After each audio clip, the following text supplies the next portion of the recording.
All right, what's going on, world? Welcome to episode 2 of Insight, a platform focused on artists, producers, and in general, just music lovers, period. Today, we have a special guest, rapper, producer, good vibe purveyor, Detroit Rivers. Welcome to the show, brother. What up? Man, appreciate you coming on the show and chopping it up with me, man. Thank you. For sure, man. You know, we got history, man. You know what I'm saying, and got a future. I feel like so. You know what I'm saying. I had to come through support, and I didn't have to leave the house, so it was easy. I was already on my computer, man, and no, man. I'm glad to be able to get the interview out into the world too, man. So. Yeah, so we've known each other for like a good 4 years now. Yeah. Yes, since about 2017. So I know you're from Detroit, but what area specifically within Detroit are you from? Yeah, so I moved around a lot. Like I went like most people don't know this, but Howard was like my 12th school. So I literally moved like every 2 years, changed schools like almost every year growing up. But most of that time as a child was spent in Pontiac until I think in 8th grade, 2003 or 2004, I went to live with my dad in Detroit. And we was living on the west side by Murray Wright at the time, West Warren, Trumbull area. What's that neighborhood called? I didn't forgot the name of the neighborhood, but it's kind of not far from Wayne State University, so it's like kind of like the bridge between like the hood and the university, you know. So like right maybe 2 blocks away from their football field, you know. And I used to walk through there to get to school, to catch the bus to school and everything like that. So growing up in like the Detroit and surrounding areas in like the 90s and early 2000s, that's pretty much like the same time that like the BMF was becoming like a national empire. So how would you describe like the overall vibe and like pretty much like your experiences like in that area around that time that was happening? Word. I mean, it was a lot going on. I mean, obviously, as a kid, you have a different view than you do as an adult. I would say, if I had to describe the vibe, it was different. Like, back in Detroit, one thing, like, I can't actually speak on the street life. Like, that's really not, what I'm from at all. But, you see it maybe from a distance. Right. You know people who were involved. And for me, it was just like, it was more respectful at that time. It was a lot of respect in Detroit. Like, I moved to a neighborhood, for instance, the last neighborhood I moved in Detroit, when my dad was over there on Commonwealth, it was like dudes in the neighborhood, like, hey, you basically notice that I'm new in the neighborhood, like, yo, we not over here. We say, what's up? What's your name? You know what I'm saying? Where you from?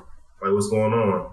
And it was just, I always kind of took that with me, like, that's a part of being in community with people is like, just getting to know them on a surface level at least, And I think as black men, that's something that we do, at least historically, the nod or, you know what I mean? Like you see somebody after like 3 interactions and then y'all become friends. But I mean, but outside of that, I'm trying to think the vibe of Detroit. Like, I don't know, man. There's a lot of fights, a lot of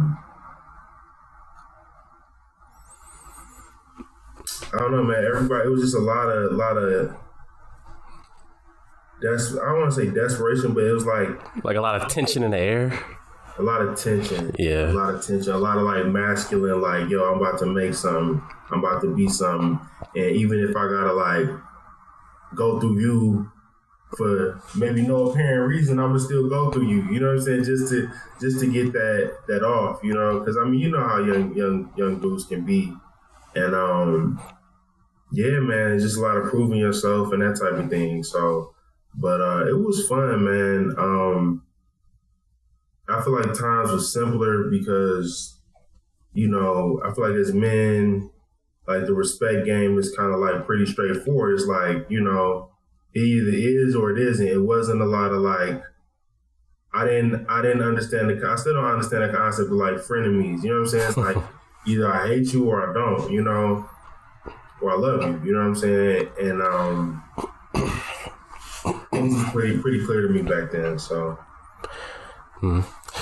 Yeah, it's interesting that you say that though, because like just from like the standpoint of like it being like I guess like a certain level of respect, like even though like dudes was like moving in the streets, they still had like a certain level of like I guess morals and principles that they abided by, and it was like really like looking out for the community to an extent. Word. Compared to like nowadays where it's really like no real leaders in the communities, and it's really like a wild west free for all. Right. So, it's almost like it doesn't matter who's in your community and what community you from, or are you really from, or like are your roots really there? And yeah, it's kind of sad, man. Like one of my favorite rappers from Detroit always talking about like how, you know, running off on the plug is like that's whack as hell. Like if you really in the streets, like, I mean I'm not, but it would just seem like how you gonna run off on the plug? You can't come back. You know what I'm saying? Right. Like, I mean, unless you got a military or something, you know what I'm saying? But other than that, you know, like, I don't see how you can come back if you dealing like that. So it's kind of like, you know, it's the opposite of building community, you know, like this kind of shit, that kind of shit. And I mean, even just basic common courtesies, you know, not to be that old head, but that's just what it was back then, you know what I mean? Like even street dudes, like even dudes that I would perceive as street dudes, I don't really know who they were, but it would be not often, but often, like a few times, like old heads would just like holler at me like, yo, keep your head up, you know what I'm saying? Or like, yo, like, you know what I'm saying? I didn't see me, like, I didn't see you around here before, you know what I'm saying? Like walk taller, you know? Yeah. Or like, just little shit like that, man. So. Mm-hmm. So that leads me to my next question. As far as like how you began making music, would you say like going through that and being in that environment really like inspired you to begin making music? Just that struggle and just that character of like Detroit and just overall Michigan at that time? You know, it's funny because like yes and no. Like yes, because that's what I was in.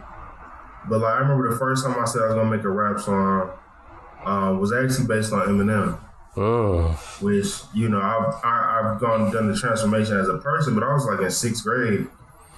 And so basically, you know, I was the way I made my first song was based on Eminem. I was in school in 6th grade, and one of my friends was like, "You can't make a song good as Eminem." And basically, I went home and tried to write one, and really couldn't even write sentences that good. You know what I'm saying? So I wrote a terrible rap on the computer, maybe a few bars, got a few bars out, and then I ain't gonna say it was terrible, but my mom definitely came home and read it, and she was like, "I don't know what you're talking about. What you trying to do?"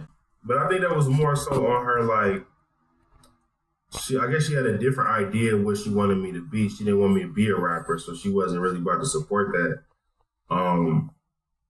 But yeah, man, like, you know, I definitely try to draw on like my roots with my artistry, and it's definitely I think apparent in my music. Like Detroit, we had some anthems, like some of our anthems were like surprisingly to some people, like, you know, we had like ghetto tech songs like Godzilla and some other joints that, you know, we used to love when it came on the radio. Like it was like so different and fun, but still like ghetto, you know? Right. And I don't know, man, like, and then you had the Cheddar Boys, and it was just like fun and like big group kind of energy. And I don't know, I just love that. I just want to pay respect to that sometimes. Sorry if I'm being scattered, bro. No. You definitely like answered the question and then some, so I appreciate that. Right.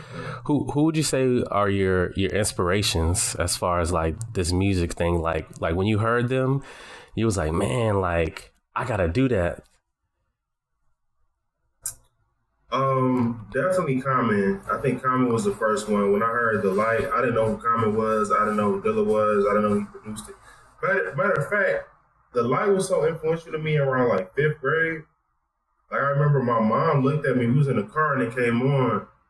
And I don't know if I started crying or what, but I know she looked at me and she was like, "Are you okay?" Like, and I was like, "Yeah, this song is just like crazy."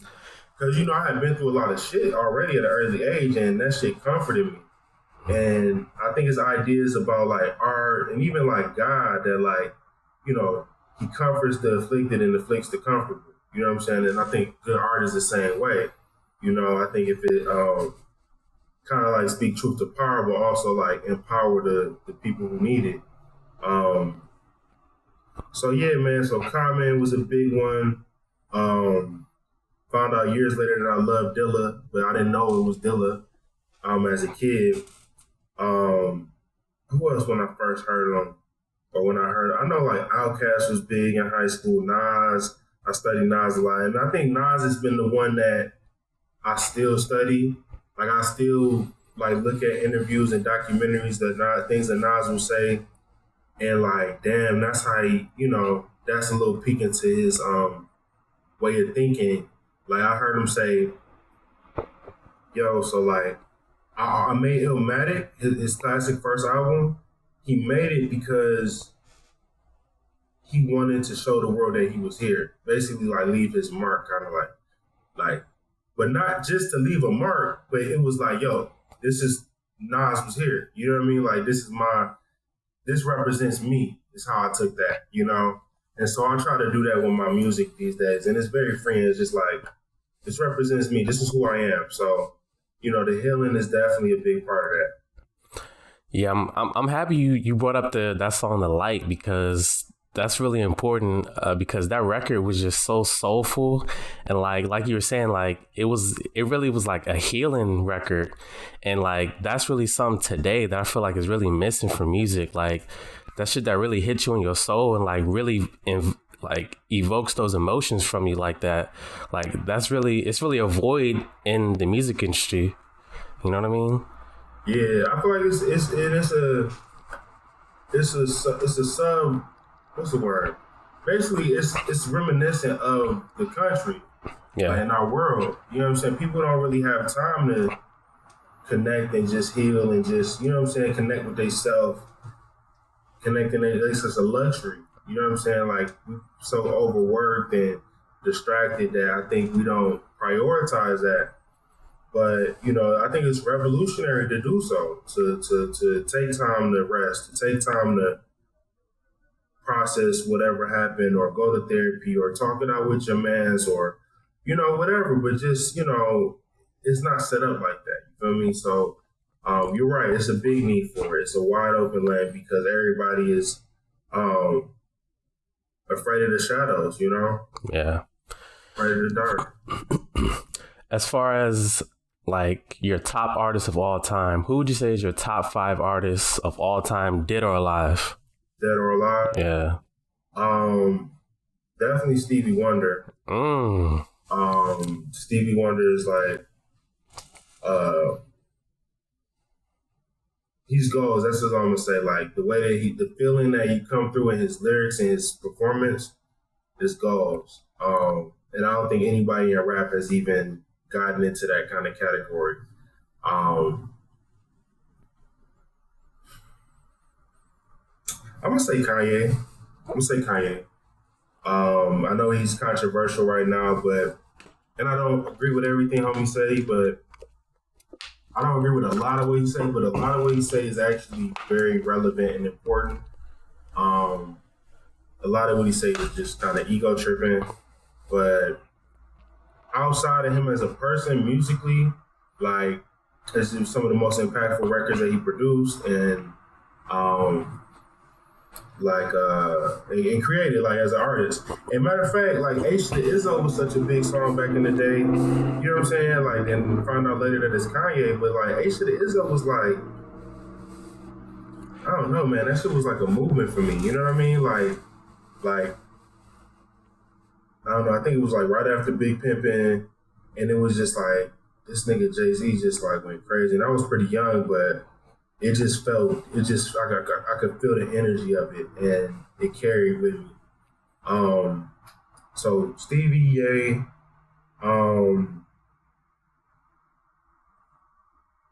influences are favorite, right? Yeah, favorite. So right. yeah.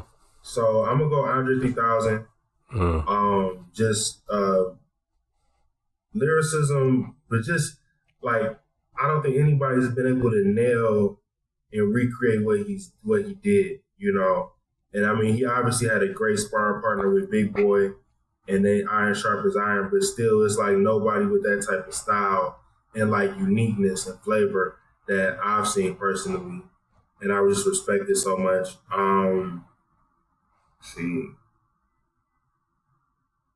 I would say Dom Kennedy. And it's really old, like not necessarily today's time, but we're talking about for me, like over the course of my life, I had a phase where I was a huge Dom Kennedy fan. And I mean, I'm still a huge fan, but I was listening to him every day. I think he really showed a couple of things, like you don't have to rap extra ridiculous, like complicated, which I thought was beautiful. Like you can be understandable, still be a wonderful artist. And then, you know, like I feel like he was himself. Like, you know, he didn't really have an edge. He was just cool, you know. And I think so many rappers these days, my perception at the time had changed so much because I thought you had to have an edge to make it. But Dom showed that you could be cool and just do your thing, and you know. And I guess for my last spot, I think I might have to say I'm thinking like, I'm like it's maybe a tie between Lauren and Badu. Okay. I listen to both a lot. I'm both are queens and like giants in the game. I would maybe.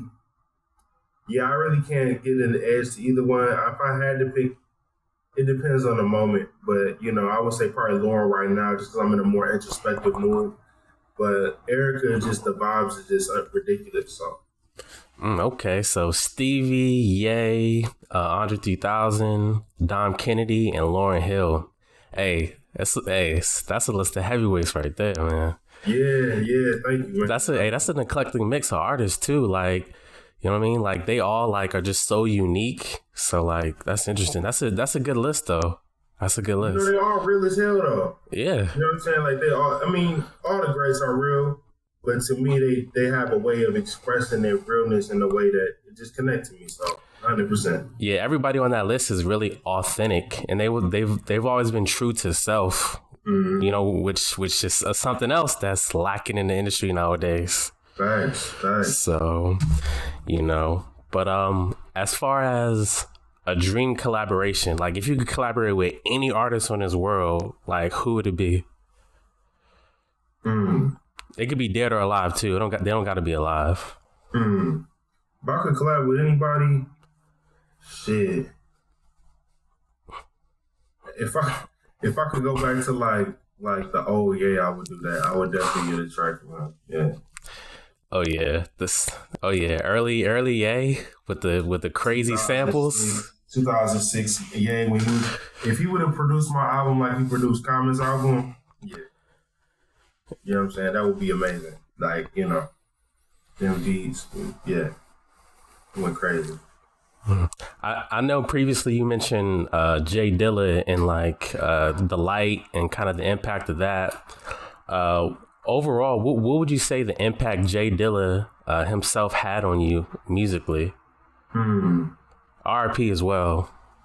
R.I.P. Yeah, rest king. But I mean, Dilla was like, so the funny thing about it is, I don't think I was really as aware of Dilla while he was alive. I think the first time I actually read about Dilla was when he died. And it was funny enough that my dad didn't know who Dilla was, but he saw it was his free news publication called the Metro Times in Detroit. And he had a cover article when he passed. And he's like, my dad was like, yo, you should read this. I think you'd be interested. And I did, and I was like, damn, I know like a lot of these people, like I fuck with a lot of this shit that he's done. That was my first introduction to him as an individual. But in college, I really started getting into him more. And man, Dilla had so much like style as an artist. Like I think the way that other people that I listed maybe like authentic as people, I think he had a way with like almost like he spoke an energy language, like because it came across even in his raps. Like his Dilla was one of the best rappers that people don't talk about. Yeah. But yeah, Dilla dropped some bars and like not even bar you like in the traditional sense, but like the energy of them bars be so hype and like so it's just super energetic. Like, and the hype is not even the best. Like I don't want to think excited, but just like you can feel this brother's energy, and they come across in the beats too. So it's like, you know, I think Dilla was like, I think he was a GOAT. I think he was one of the best producers ever. I think he gave a lot of my favorite songs, the sonic texture, the beat. And I mean, I think he definitely, you know, gave me something to be proud of as a Detroiter. You know what I'm saying? But yeah, man, I mean, I think that his energy lives on, man. His insight, his ability to feel that emotion and like cut through, was beautiful. So yeah, I'm in the same boat with you that I didn't really know who Jay Dilla was until after he died. Like around like I didn't really discover who he was till like 2010. Mm-hmm. But what's crazy is like I used to listen to like Slum Village, and I never knew he was in Slum. So I was like, I was like Jay Dilla, and like then I discovered he produced "Come Close" by Common, and growing up, that was like one of my favorite songs like ever. Like even to this day, like that's one of my favorite beats ever. Like just the feeling of like that production, that shit like really hits you in like your soul. Like I'm like, damn, like it's crazy. Like energy and vibrations really they really carry throughout everything in this world. You know what I mean? So 100%, bro. Like Dilla, like, and there's certain ones that understand how to share it. Like he didn't even come up with these joints. Like I mean, he definitely created the joints, but he didn't come up with them like off of he recycled old sounds and made them cut like they never had before. Kind of like, you know what I'm saying? Like, and that's just amazing. Like it's just like it's kind of like just like the best of black creativity, like Black Magic, Black Boy Joy, Black Girl Magic. Like, you know what I'm saying? Like take the scraps in the kitchen, take the leftovers and just make this like wonderful meal. And it's like, damn, this shit is delicious. Like, it's kind of like that. Like, it shit hit my soul. Like, yeah, like Dilla was like that with the music for real. Like, took but damn near nothing and made something. And yeah. Yeah, I feel like not enough people talk about Jay Dilla, and like his impact is really tremendous. Thanks. So Dilla, Detroit legend, hip hop legend. As far as current artists from Detroit or just Michigan, period, what current artists from that area are you listening to? Me? Sorry, no. I'm trying to think, who am I listening to? I'm not really listening to a lot of Detroit artists right now. Like, I'll it's nothing but love. I listen to 40. Actually, no, I take that back. 42 Doug for sure. Okay, 42 Doug for sure. Like he got a lot of energy going on in like his voice, and it's definitely cutting through good. I mean, yeah, I'm waiting on some drops. Like I know my man Zoo. With the Zoo Music Group, they're dropping soon. I'm trying to think who else I listen to. Erin Allen Kane's a beast. Like she's a singer from Detroit. I knew her. I was in the same program with her, Mosaic Youth Theater, growing up. She's an absolute. I mean, she's so powerful. I want to say legend, but that might be a little bit of cap. But It's because she's at an early stage in her career, but her songs are just that timeless. You know what I'm saying? Who else? Who do I love? I mean, Detroit got some real rappers, man. Like, it's no shade to Detroit and to any of the rappers in Detroit. When I say I don't listen to a lot of them, it's just that I'm kind of like I've been listening to the Winans lately. You know what I'm saying? Like I don't really be on a lot of rap, but the Winans from Detroit, you know what I mean? I was listening to them like all day yesterday and a lot today. I don't know, man. I just do what feels right to me. I don't really try to fit in no box, and really, like, I'm not really all that committed to like the rap like genre. Like, I love rap and I am hip hop, but at the same time, like, you know, hip hop is not just hip hop. Like, hip hop, we are hip hop because of our roots, the jazz roots and the gospel roots and rock and all that shit. Like, this is just the updated new version of black music. That's how I look at myself. So, like, I don't just limit myself to just like what the rapper's doing, because I think a lot of rappers unfortunately just be rapping to rap sometimes. Yeah, and I fall into that too. You know, there's no shade. Like, you know, it's a big push for like pushing out a lot of content. And I think as a fan, it makes me a little bit bored, because it's like niggas just want your attention. Niggas don't want to have nothing to say. I got a line in the song. I don't even know if I put the song out, but I was like, I didn't put the song out, but it's like, everybody want followers and know where to go, you know? And it's like, you know, I try to look at artists who are taking me somewhere, taking me on some kind of journey, you know? Yeah, I'm happy you say that, because like me, when I listen to like like an artist's album, I like concept albums. Like, I want to like you to like tell a story from front to back. Yeah. And I feel like a lot of artists don't do that. It's really like it be feeling like 10 or 20 singles on one album. It don't feel cohesive. Right. You know what I mean? Like, if you're gonna drop 10 singles, drop 10 singles. You know what I'm saying? That's how I feel about it. Because I'm like you. I like albums. Like, if they don't have a cohesive concept, at least there's a theme, or like, you know what I'm saying? Like, if you put it together, you can kind of see, oh, okay, this is that body of work that takes you on a journey.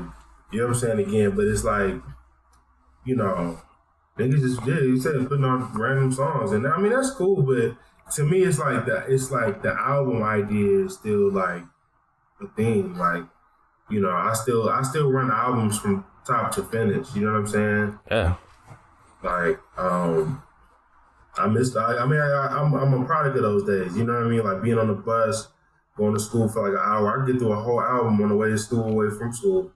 So, you know, there's a lot of Common and Outkast and Kanye and Nas and Lil Wayne back in them days. So when I listen to your music, it just feels authentic and genuine. Like, it really feels like an embodiment of hip hop. Like, how do you view the current landscape of hip hop today, and really just like the overall like music scene? I appreciate that. First of all, thank you for the compliment, man. Most definitely. I just view the thing about the current music landscape is that it's vast.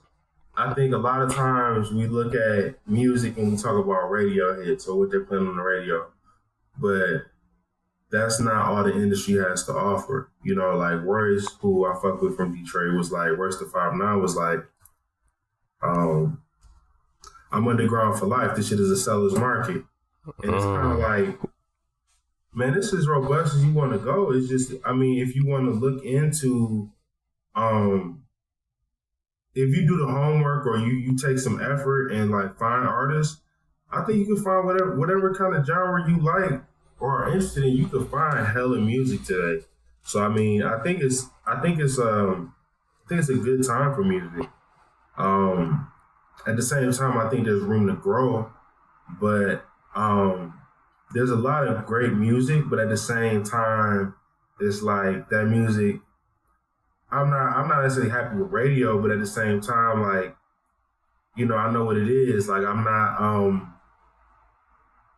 I'm not so much of an optimist or like in another world that I don't understand that, you know, people want to hear that sometimes or like, you know, but I really don't be messing with the radio at all for real. Like if the radio come on, if it's not like some Jasmine Sullivan or something, I'm like turning it off instantly. Like I put my Bluetooth on, like I don't want to hear none of that shit.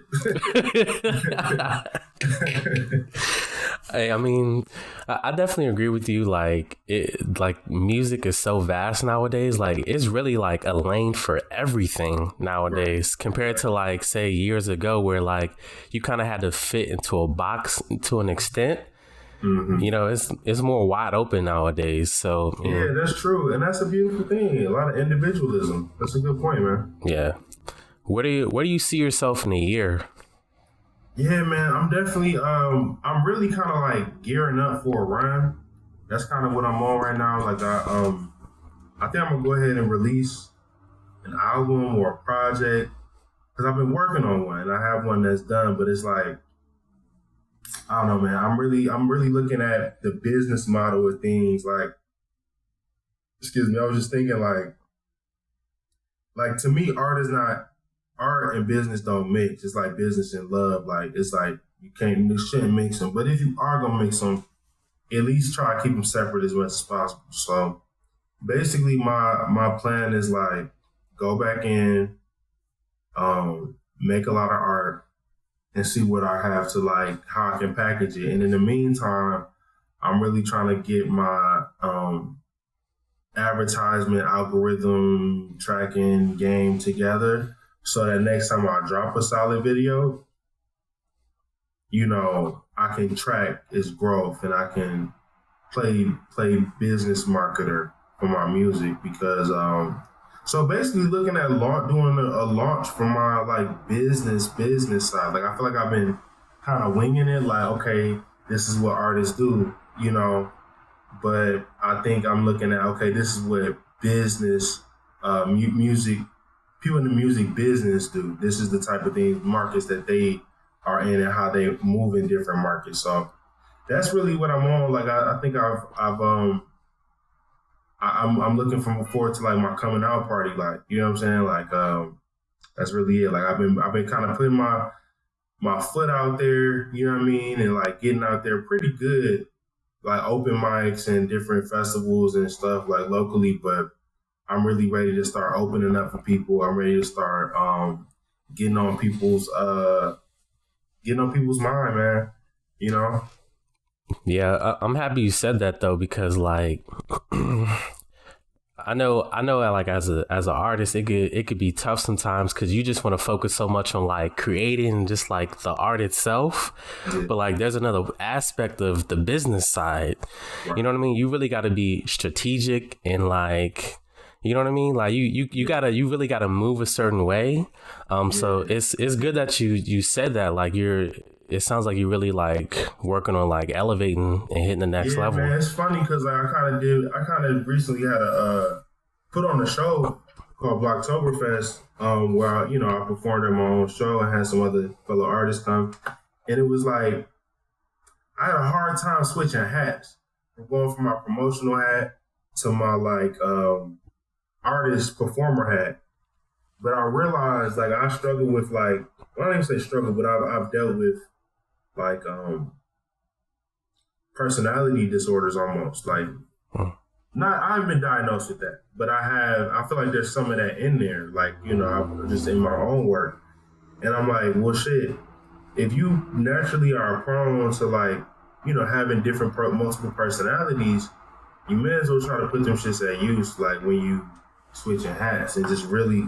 One thing I know that I do is I disassociate. You know what I mean? Like I'll like, and I'm like, well, shit, I need to disassociate when I'm, you know what I'm saying? Like when I'm going to sell my art, basically. Yeah. Because it's like I want to keep it authentic and from the heart and beautiful, but I also, I want to do it full time. I don't want to have to work no more. So that's really it. Nah, definitely. Like, like it's definitely, I get the vibe that it's not about the money and getting this huge success and But like that's important. Like everybody wants to be compensated for their work. You know what I mean? You know, 100%, man. I just think about the most beautiful life I can live, man. That's really all it is. And you know, I think it would be better if I didn't have to, you know, work other than art. Like, and I could just like donate my time or like, you know, like do certain things as a project. You know, very interested in like policy stuff, thinking about getting into that type of thing. But you know, it's like you can't do everything at once. So, you know, we gotta do this to do that, you know? Yeah, so you mentioned you have an album already done, just literally just sitting on the shelves pretty much. When do you plan to like release that tentatively? Yeah, so well, let me be a little clear. Like, it's not like packaged ready to go, but I do have a collection of songs that I listen to in an order that could be an album. I may want to re-record it. I may want to maybe add a song or two to it. But you know, the idea is, yeah, it's correct. Like, but I really can't say when I'm dropping it right now. I haven't like really thought of it. I mean, if I had to say right now, I would say maybe like February, March, you know, somewhere in there. Just because I want to make sure that, like, I'm no longer looking at being an artist in the public side of art as a hobby. Like, I make art in my apartment as a hobby, but when people hear it, that's not a hobby anymore. You know what I'm saying? Like, I'm giving you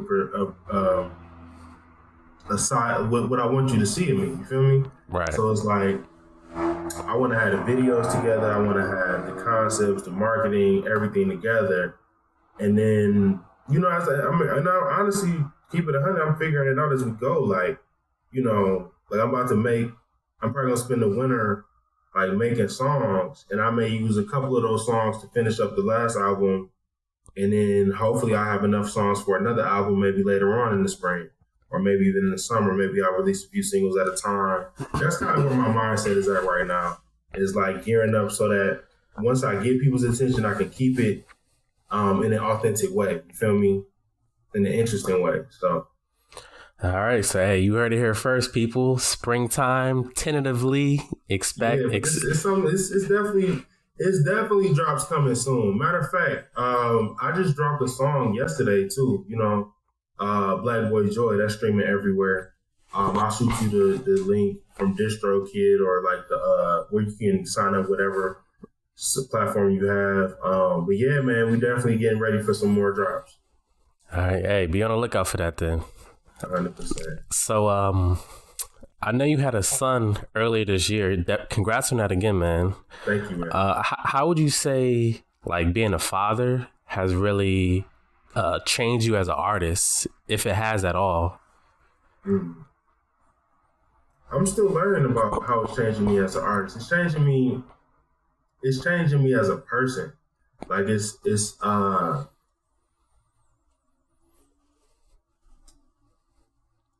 making me a more solid person because I'm carrying somebody. Like I was in a park at the Arboretum just thinking about like plants and like plants all like seeds are planted in the soil. You know what I'm saying? I was just thinking like I'm his soil and I'm also my own flower. You know what I'm saying? Like I'm both at the same time, and that's a hell of a challenge. So that's a hell of a dichotomy type. You know what I'm saying? Like so I'm learning to juggle that right now, for real. So it's a work in progress, but he's definitely made me become very real with myself, real about where I am, physically, financially, spiritually. And I'm not in a terrible place, but it's just, I think there's in a city like DC, there's a lot of distractions. You feel me? Yeah. And it can be a lot of ways where you kind of like distracted from your own self. You know what I'm saying? That's kind of what we're talking about with the music. And it's like, you know, like it's still more work to be done. You know what I'm saying? Like as much healing as I do, I still have more to do. You know what I'm saying? And I have to do it even more so because somebody needs me to be good soil. You know what I'm saying? So it's like, And I think about all the ways that, like, you know, maybe my soil could have been better, but, you know, we have the opportunity now to, like, ground ourselves properly. And that's kind of what I'm on right now. Like, and I think that a lot of the music that I make this winter, I would anticipate is kind of like in that kind of frame of mind. So we'll see, man. But I'm excited to see what comes of it. But he's an absolute joy, man. Definitely a challenge, but it's been a great time. Yeah, man. Hey, that flower soil analogy, man. That was poetic, man. Somebody, man, that's cool, man. Nah, man, I appreciate it, bro. It just came to me, man. I was just like sitting and just enjoying the beauty of nature, and I encourage everybody to do that because, you know, I think there's wisdom out there, man. I think there's a way to connect with the divine, for real. I notice it's interesting that you say that because, like, I follow you on social media and I notice a lot of times you post, like, you being out, like, going on hikes or just being out in nature, and, like, that's definitely different. Like, it really sounds like you're really connected to, like, the world itself and, you know, just everything around it. Word. So that's deep, man. Yeah. Thank you, man. Yeah, I try to be, man, and I try to keep thinking. You know, like we humans are nature for real. You know what I'm saying? Yeah. And I think sometimes some of us forget. You know, we forget that, like we're just an element in this environment. We're not the environment, and the environment is not like this thing you just go to. You know, it's not like this thing over there. It's like, nah, like, you are the environment. You are animal. Like, you an animal. You a mammal. Like, you gonna die and turn into dust, and it's gonna be another animal that's nourished from your nutrients. You know what I'm saying? Like, and that's facts, you know? Yeah, this is really the circle of life itself. You know what I mean? We really just a part of it. Yeah, just for this moment, man. And yeah, it's beautiful though, man. It's like I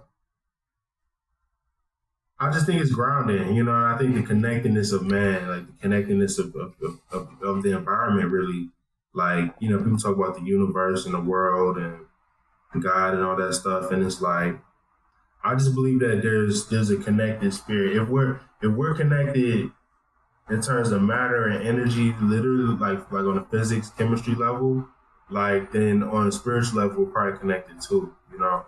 And I just be trying to, like, stay tuned into that for real. So my next question is it's a little bit of a lane change. So I know you went to Howard, you graduated. What was your major, by the way? I was a civil and environmental engineer. Okay. So, like, you being a Howard grad, like, what are your thoughts on, like, the current housing situation with what's going on with Howard right now? Yeah, I mean, I'm in 100% solidarity with the students. I got the Howard shirt on right now, but, you know, you got, you know what I'm saying? You got to show it. My thing is, like, you know, I respect it, you know what I'm saying? But at the same time, it's always been a struggle, you know, and I think the administration, is bad, and I think it's another reflection on the college structure in general. It doesn't really serve the people as well as it could, as well as it used to, and it overprices people. And I think with the housing situation is even worse at Howard. I mean, you talking about DC where gentrification is going crazy and the prices of housing is just skyrocketing. But I don't even know how you can do that. I don't even know how somebody, you know, down bad would even be able to like find a way in this current market. It's so tense, so much pressure in it. So, I mean, I definitely have a lot of sympathy for them, and I'm glad that they fighting the administration back. I heard that they recently gave in to at least one of their demands, which was to like, they had took away the student trustee positions, and so now they're back on the board of trustees. Howard had always had a student board of trustee member, graduate and undergraduate, and so that's been they took it away this summer, and that's been reinstated as of last week or two. So, like me looking at the situation, like hearing about it, like I've heard of like housing issues like at Howard in the past, but like this situation really baffled me because I'm like, wow, like it's students really living in tents, and I'm just like, Howard's expensive. Mm-hmm. So like you paying what, maybe 40, 50K a year, and you living in a tent? Like, that's crazy. It's wild how that could be happening in 2021. You know? Yeah. So. Yeah, I mean it's really wild, man. I think you're right, man. I heard Kanye say like we in the dark ages still, and it's true, man. I think we so advanced. We got these phones and shit, but like, that don't make us more connected. You know, we got more ways to connect, but it throw off the actual honest connection. And for something like that to be going on, there's clearly a disconnect, you know, like, and I think people are getting rewards, like maybe more rewards for like, oh, I'm an administrator at the HBCU, I'm doing a great job. But like, you know, just because you affiliated with Howard don't mean that you want some stuff for the people or something for the greater good, you know? And I think that's why I'm a little hesitant to like really support Howard as vocally as I would sometimes, as I would have in years past. But, you know, I mean, for the people, man, like the people that went to Howard, the students and the faculty, a lot of them are really amazing people. Even in greater communities, so yeah. Why should the people listen to Detroit Rivers? I mean, listen to Detroit Rivers because, you know, I love music, and I'm gonna put some music out that is timeless. You know, that's my MO. So you listening to.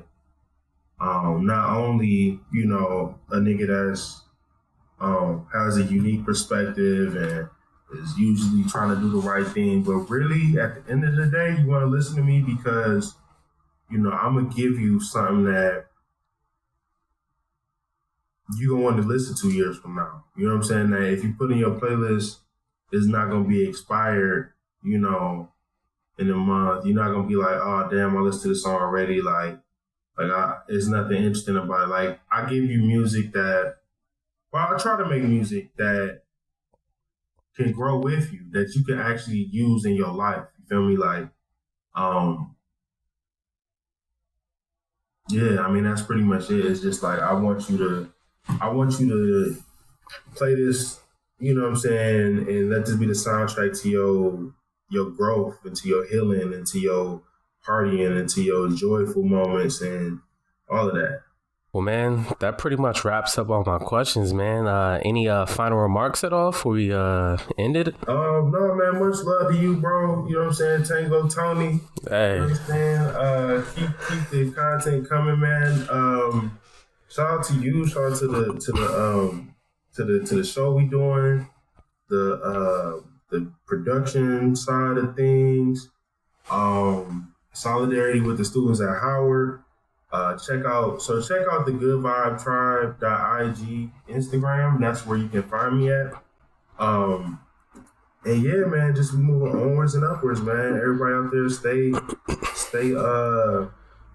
grounded. You know what I'm saying? Stay understanding where you at in this life, you know? But yeah, man, peace, man. Thank you so much for the opportunity. Hey, links to your social media, YouTube and everything, well, it'll be in the description of the video. So definitely be sure to, you know what I'm saying, tap into everything. You know what I'm saying? Detroit Rivers got goodvibetribe.ig. That's the IG profile. You can also find them at Good Vibe Tribe on YouTube and then at Detroit Rivers on Spotify. So definitely stream his music, you know what I'm saying? Look at his videos and really just tap in with him, you know, all around just good dude. So, you know, thank you again for, you know, taking the time to chop it up with me. Yes, sir. You know what I'm saying? Sir. It's been a pleasure and an honor, brother. Definitely. Hey, man, you have a blessed night, man. Hey, you heard it here first. Another episode of Insight in the Books. Detroit Rivers, appreciate you coming on. I'm Tango Tony, and we signing out. Get this black boy joy up on your brain. Let this black boy joy give you some game. Black boy joy get up again. And black boy joy through all the pain. And black boy joy say it again. One more time. Get this black boy joy up on your brain. Let this black boy joy give you some game. Black boy joy get up again. And black boy joy through all the pain. And black boy joy say it again. Where I was raised, black boy.